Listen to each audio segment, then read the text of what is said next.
আশা ও অঙ্গনওয়াড়ি কর্মীদের মাসিক সাম্মানিক বাড়ালো রাজ্য সরকার। বাজেট ঘোষণা মতো আশা এবং অঙ্গনওয়াড়ি কর্মীদের সাম্মানিক বাড়ানো হলো। আশা কর্মীদের সাম্মানিক ৬,২৫০ থেকে বেড়ে হলো ১১,২৫০ টাকা। অঙ্গনওয়াড়ি কর্মীদের মাসিক সাম্মানিক বেড়ে হলো ১৪,০০০ টাকা এবং অঙ্গনওয়াড়ি সহায়কদের মাসিক সাম্মানিক বেড়ে হলো ১১,৮০০ টাকা।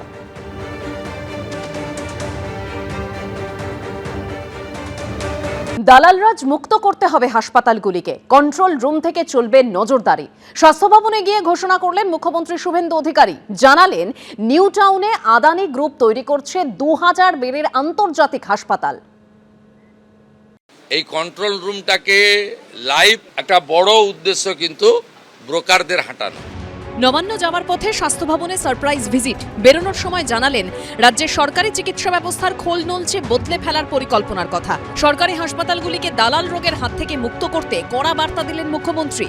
এই কন্ট্রোল রুমটাকে লাইভ মনিটর এই জন্য করা হয়েছে যাতে কোনো দালাল, যাকে আজকে সকালে ওখানে দেখা গেছে, কাল সকালে দেখতে না পাওয়া যায়। এটা একটা বড় উদ্দেশ্য কিন্তু ব্রোকারদের হাঁটানো। ইনিশিয়ালি এটা স্টার্ট হয়েছে, মানে মর্নিং শোজ দ্য ডে। আমি বলবো যে সুপ্রভাত, ভালো হবে।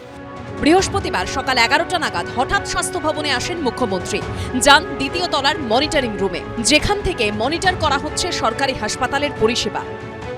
স্বাস্থ্য ভবনের যে কন্ট্রোল রুম, সেই কন্ট্রোল রুমের ভেতরে রয়েছে আমরা কলকাতার সমস্ত মেডিকেল কলেজের যে গুরুত্বপূর্ণ স্থান, প্রবেশ পথ এবং ভেতরে আউটডোর, ইনডোর, ট্রমা সেন্টার, সমস্ত জায়গার সিসিটিভি ফুটেজ এখানে ফুটে উঠছে এবং একই সঙ্গে সেগুলোতে নজরদারি রাখছেন এবং নজরদারির পাশাপাশি তারা তথ্য সেগুলোভাবে নথিভুক্ত করছেন এবং সেই নথিভুক্ত করা তথ্য তারা বিভিন্ন জায়গায় পাঠাচ্ছেন।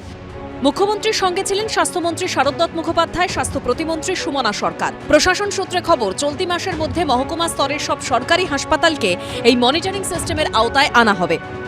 বিসি রয় হাসপাতাল, তার যে পেছনের গেট, অর্থাৎ পেছনের গেটের যে ফুটেজ, সেটাও অর্থাৎ শুধুমাত্র হাসপাতালের ভেতরে নয়, আমরা দেখতে পাচ্ছি একজন নিরাপত্তারক্ষী বসে আছেন।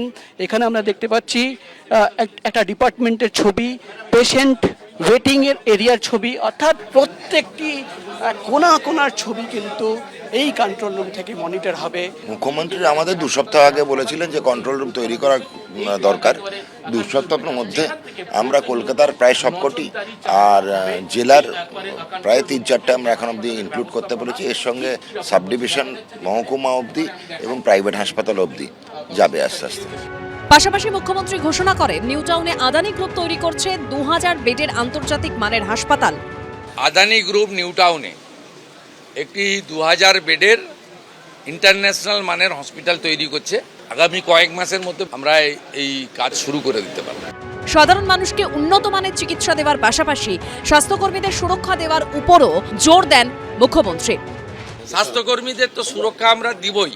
তারা, আমি নার্স বোনেদের, দিদিদের দেখলাম অ্যাপ্রন, গ্লাভস, সুন্দর করে ড্রেসে আছেন, খুব সুন্দর। আমি প্রধান সচিবকে বলেছি মন্ত্রীদ্বয়কে রেখে সামনে যে ল্যামিনেশন করা ব্যাচ করে দিতে, যে ইঞ্জেকশন দিয়ে ফেলেছে, ট্রলি যার নিয়ে যাওয়ার কথা, যার সিকিউরিটি দেওয়ার কথা, সে সেলাই করে দিয়েছে। এইটাকে সেগ্রিগেট করার জন্য, চিহ্নিত করার জন্য বা আলাদা করার জন্য বিভিন্ন স্তরে বিভিন্ন কালারের ল্যামিনেশন করা ব্যাচও চালু করতে বলা হয়েছে। সব মিলিয়ে সরকারি হাসপাতালের ক্রনিক ডিজিজ দালালরাজ মুক্ত করতে বদ্ধপরিকর বিজেপি সরকার। ঝিলম করঞ্জাই ও প্রকাশ সিনহার রিপোর্ট, এবিপি আনন্দ। এবিপি আনন্দ, এগিয়ে থাকে, এগিয়ে রাখে।